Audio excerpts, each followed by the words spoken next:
إمام المتقين ورسول رب العالمين صلى الله وسلم وبارك على سيدنا محمد وعلى آله وصحبه أجمعين ما بعد. فقال رسول الله صلى الله عليه وسلم: كاد الفقر أن يكون كفرا. صدق رسول الله صلى الله عليه وسلم. ഹബീബായ നബിയുന മുഹമ്മദ് റസൂലുള്ളാഹി സ്വല്ലല്ലാഹു അലൈഹി വസല്ലം തങ്ങൾ പഠിപ്പിക്കുകയാണ്, കാദൽ ഫഖ്റു അൻ യകൂന കുഫ്ര. കുഫറിനോട്, സത്യനിഷേധത്തോട് ഏറ്റവും അടുത്ത് കിടക്കുന്നതാണ് ഫഖർ, ദാരിദ്ര്യം എന്ന് പറയുന്നത്.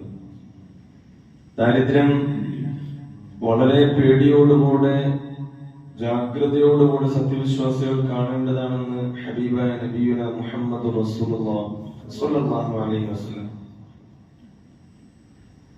നബിതങ്ങളുടെ സ്വഹാബത്ത്, മുൻകഴിഞ്ഞ ഉലമാക്കൾ, സൂഫിയാക്കളുടെ അഖ്വാലുകളിൽ നിന്ന് ഏറ്റവും പ്രധാനപ്പെട്ട ദാരിദ്ര്യം വരാൻ സാധ്യതയുള്ള 5 അടയാളങ്ങളാണ്, 5 കാരണങ്ങളാണ് മഹാരഥന്മാർ പറഞ്ഞിട്ടുള്ളത്. അതിൽ ഏറ്റവും പ്രധാനപ്പെട്ടത് ഒന്ന് കസ്റത്തുൻ നൗമാണ്, ദീർഘമായിട്ട് ഉറങ്ങുക. സാധാരണ നമ്മളൊരു ദിവസം 8 മണിക്കൂർ ഉറങ്ങിയാൽ തന്നെ 1/3, 1/3 ഒരു ദിവസത്തിൽ നിന്ന് കഴിഞ്ഞു. 24 മണിക്കൂറാണ്. 8 മണിക്കൂർ ഉറങ്ങിയാൽ തന്നെ 1/3, ഒരു ദിവസത്തിലെ 1/3 ഉറക്കത്തിലൂടെ തീർന്നു പോവുകയാണ്. കസ്റത്തുൻ നൗം, ദീർഘമായി ഉറങ്ങുക എന്നത് ദാരിദ്ര്യത്തെ കൊണ്ടെത്തിക്കുമെന്ന് മഹാരഥന്മാർ പഠിപ്പിക്കുന്നു. രണ്ടാമത് വന്നൗമു ഉരിയാന, നഗ്നനായിട്ട് ഔറത്ത് വെളിവാക്കിയിട്ട് ഉറങ്ങുക. നമ്മൾ ഉറങ്ങുന്ന സമയത്ത് ആരും കാണുന്നില്ലല്ലോ, റൂമിലല്ലേ എന്നുള്ള രീതിയിൽ അതിലും ഷോർട്ട് ഡ്രസ്സുകൾ ഇട്ടിട്ട്, ഔറത്തിന് മുകളിലേക്കുള്ള ഡ്രസ്സുകൾ ഇട്ട് ഉറങ്ങുന്നത്, ഔറത്ത് വെളിവാക്കി ഉറങ്ങുന്നത് ദാരിദ്ര്യം ഉണ്ടാകാൻ വളരെ സാധ്യതയുള്ളതാണെന്ന് മഹാരഥന്മാർ പഠിപ്പിക്കാം. മൂന്നാമതായിട്ടുള്ളത് അക്ലു ഖായിമ, നിന്നുകൊണ്ട് ഭക്ഷണം കഴിക്കലാണ്. പ്രത്യേകിച്ച് നമ്മുടെ കല്യാണ പാർട്ടികളിലൊക്കെ ബൊഫേ സിസ്റ്റം ആയതുകൊണ്ട് തന്നെ ഭക്ഷണം നമുക്ക് അവിടുന്ന് കിട്ടും. പക്ഷെ നമ്മൾ കഴിക്കുന്നതും നിന്നുകൊണ്ടാവാതിരിക്കാൻ പ്രത്യേകം ശ്രദ്ധിക്കുക. ഇരുന്നു കൊണ്ട് ഭക്ഷണം കഴിക്കുകയും വെള്ളം കുടിക്കുകയും ചെയ്യുക. നിന്നുകൊണ്ട് കഴിക്കുന്നവന്, നിന്നുകൊണ്ട് വെള്ളം കുടിക്കുന്നവന് ദാരിദ്ര്യം പിടിപെടാൻ സാധ്യതയുണ്ടെന്ന് മഹാരഥന്മാർ പഠിപ്പിക്കാം. നാലാമതായിട്ടുള്ളത് രാത്രി വീട് വൃത്തിയാക്കലാണ്. നമ്മൾ വീട്ടിലെ പൊടികളും മറ്റു കച്ചറകളൊക്കെ അടിച്ചു വരുന്നത് രാത്രി സമയങ്ങളിൽ ആവാതിരിക്കുക. അതുപോലെ തന്നെ അടിച്ചു കൂട്ടി ഒരു മൂലയിൽ ഇങ്ങനെ കൂട്ടി വെക്കൂലേ, അങ്ങനെ കൂട്ടി വെക്കുന്നതും ദാരിദ്ര്യം ഉണ്ടാകാൻ വളരെ സാധ്യതയുള്ളതാണ്. അതുകൊണ്ട് തന്നെ പകൽ സമയത്ത് വീട് ക്ലീനാക്കുക, അടിച്ചു വാരിയത് അപ്പൊ തന്നെ വീട്ടിൽ നിന്ന് എടുത്ത് പുറത്തേക്ക് കളയുക. അഞ്ചാമതായിട്ട് മഹാരഥന്മാർ പഠിപ്പിക്കുന്നത് ഭക്ഷണം കഴിക്കുമ്പോൾ താഴെ വീണ ഭക്ഷണം അത് എടുക്കാതെ നെവർമൈൻഡ് ആക്കി കളയാം.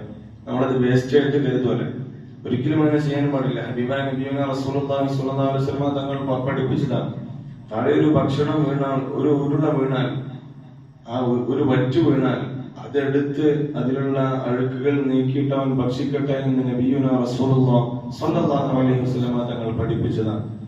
അതുകൊണ്ട് ഭക്ഷണത്തെ വളരെ ബഹുമാനത്തോടെ, വളരെ ജാഗ്രതയോടുകൂടെ കാണുകയും നിലത്ത് വീണു കഴിഞ്ഞാൽ അതെടുത്ത് ശുദ്ധിയാക്കി കഴിക്കുകയും ചെയ്യണം. അങ്ങനെ നിലത്ത് വീണ ഭക്ഷണം അത് വേസ്റ്റ് ആയിട്ട് കരുതി അങ്ങനെ നടക്കുകയാണെങ്കിൽ അവൻക്കും ദാരിദ്ര്യം പിടിപെടാൻ വളരെയധികം സാധ്യതയുണ്ടെന്ന് മഹാരഥന്മാർ പഠിപ്പിക്കാം. ഫഖ്ർ, ദാരിദ്ര്യം എന്ന് പറയുന്നത് വളരെ പേടിയോടുകൂടെ കാണേണ്ടതാണെന്ന് പറയാൻ കാരണം, ദാരിദ്ര്യം വന്ന ഒരാൾക്ക്, ഫഖ്ർ വന്ന ഒരാൾ, ഫക്കീറായ ഒരാൾ, അദ്ദേഹം ഒരു പക്ഷേ കുഫറിലേക്ക് പോകാൻ, കാഫിറായി പോകാൻ വളരെ സാധ്യത കൂടുതലാണ് എന്നാണ് പഠിപ്പിക്കുന്നത്.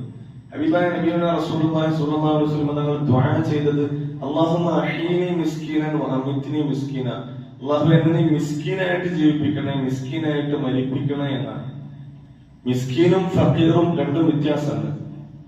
ഒരാൾക്കൊരു ദിവസം ചെലവാകുന്നത് 100 രൂപയാണ്. സപ്പോസ് ഒരു ഏകദേശം ഒരു 100 രൂപയാണെന്ന് വിചാരിക്കും. അയാൾ അധ്വാനിച്ചിട്ട് ആൾക്കൊരു 80 രൂപ, ഒരു 90 രൂപ കിട്ടുന്നുണ്ട്. ഒരു 10 രൂപന്റെ കുറവേ ഉള്ളൂ. ആ ചെറിയ ഡിസ്റ്റൻസ് ഉള്ള അങ്ങനത്തെ ആളുകളാണ് മിസ്കീനായിട്ട് പരിഗണിക്കപ്പെടുന്നത്. എന്നാൽ ഒരു ദിവസം 100 രൂപ ചെലവാകുന്ന ഒരാൾക്ക് അതിന്റെ പകുതി പോലും കിട്ടുന്നില്ല. ആള് അധ്വാനിച്ചിട്ട്, ആള് അന്വേഷിച്ചിട്ട് ആൾക്ക് കിട്ടുന്നത് ആകെ 40 രൂപയോ 30 രൂപയോ ആണ്. ഇങ്ങനത്തെ ആളുകളാണ് യഥാർത്ഥത്തിൽ ഫക്കീർ, ദാരിദ്ര്യം.